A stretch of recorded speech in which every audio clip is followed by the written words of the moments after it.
All right, guys, happy Monday. Hope you had a great weekend. Zane here, and short message today about why we need to be united. We really need to be united right now. You know, there's an old saying, united we conquer and divided we fall. And that goes back many, many centuries. And, you know, right now, unfortunately, we're in a really divisive time, and like it or not, it's all by design. And unfortunately, a lot of people can't see that right now, but there's a real truth to that.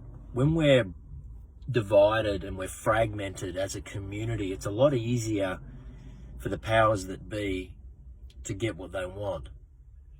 And yet, when we can all stick together and look out for one another and support one another, empower one another, inspire one another, we get ourselves to a place of unity where we're all operating as one.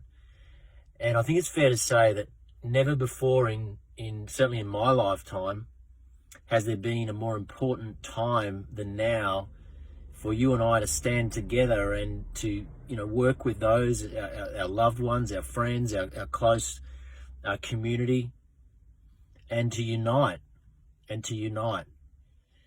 because there are some really dark and sinister forces at play right now, and whether you believe that or not is really beside the point, because it's the reality. And if we just sit back and we allow these forces to dictate our future, then there will be no future, certainly not a future that is pretty for our kids, anything that you and I have been used to and have grown up with. And, you know, so now is the time for us to unite. You know, there's another saying that basically says, for evil to prosper, good people need to just sit and do nothing. And I'm sure you know people right now that are just sitting around doing absolutely nothing, with their head in the sand, fully compliant with everything that's going on, asking no questions. They don't think there's anything to see here. You know, they think that their travel's going to come back, their job's going to come back, their business is going to come back. You know, they're going to be able to go to restaurants and bars without masks on, without having to check in. It's not the case if we allow that to happen. Now, I don't know about you, but, you know, the media is really slamming these protesters from the weekend for standing up, and apparently they were really selfish for doing what they've done. They've really let the community down and the population down by standing up for what they believe in, which is freedom, which is what this country has been based upon. And it's typical of the media, because they only give you one narrative, they only give you one message, and it's a message that's bought and paid for, that's controlled, that's been forced from the top. Now, you can choose to believe that those people are selfish and that they're letting the team down, but I'll put to you that another perspective to have is that thank God for those people to have the balls and the guts to actually stand up for what they believe in. Because it might just be that while everyone else is sitting around on the couch doing nothing, that these people have the guts and the balls to stand up and realize that something's not right, and for the good of the rest of us to get up and get in the face of the establishment. You know, I think they need a medal. I really do. I mean, I think that we should be looking at those people as absolute heroes right now. Of course, the media is not going to tell you that. But if you're sitting around and you're listening to the idiot box the minute you wake up, and it's the last thing you do before you go on to bed, channel 2, 7, 9, 10, and you're listening to the crap that's coming out of these people's mouths, it's time to stop. It's really, really time to stop. Or don't stop. But heaven help you and your kids if you think that what we've got is normal.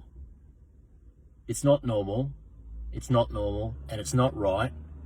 And there are some pretty evil forces at play, and it's time to do some homework if you're burying your head in the sand. First thing you can do is go to the GHO.com website and download the report from the GHO, the Global Health Organization, which exposes everything about the WHO. and what their agenda is really all about. And if you haven't done that, that's the first thing that you should be doing, just to broaden your awareness around the reasons why we've got what we've got right now. Next thing you can do is to start to think about what you can do on a personal level and on a family level to start getting prepared, start getting yourself secure in whatever way that you possibly can. And if you've lost your job, I don't know what to say. I mean, the thing is that you're going to get some support for a short period of time, but you really need to be doing all that you can to move to where, you know, the future's going, the technologies and all the stuff. That's really going to be the new economy. So you've got to start to move in that direction. Stop thinking that you're going to be going back to your normal job if you've lost your job, or if your industry is suffering because of this.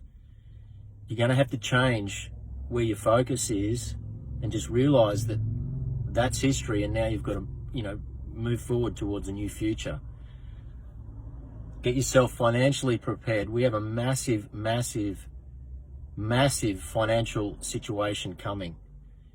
2008 was just a dress rehearsal for what's coming. And I know I've been studying this stuff for the last 2 years. I'm well prepared. I know what's coming. What's sad to me is that most people have no idea what's coming, and they're just going through the paces, just thinking it's all going to go back to normal. Everything's okay, and this will blow over. And sadly, that's not the case. So get control of your mind, get strong, get yourself in a state of resilience, because you're going to need every bit that you can to get through what's coming. Okay? These governments and what they're doing to their people right now, it's inconceivable. It's inconceivable. And when you really start to study what's going on behind the scenes and how sinister that is for our population and our kids, there's no words really, guys. There's just no words. So anyway, I'm going to leave it there today, but you know, I just can't harp enough. I mean, I'm very passionate about health and wellness and, you know, all of those things. And for the last 15 years, I've been a big part of promoting the message of self-care and self-education. And, you know, what's ironic to me is that at a time when we're no longer out there actively promoting that message in a live seminar environment like we were doing for so many years, it's actually now more than ever that we need to be really, really conscious of our self-care, of our self-awareness, of our self-education.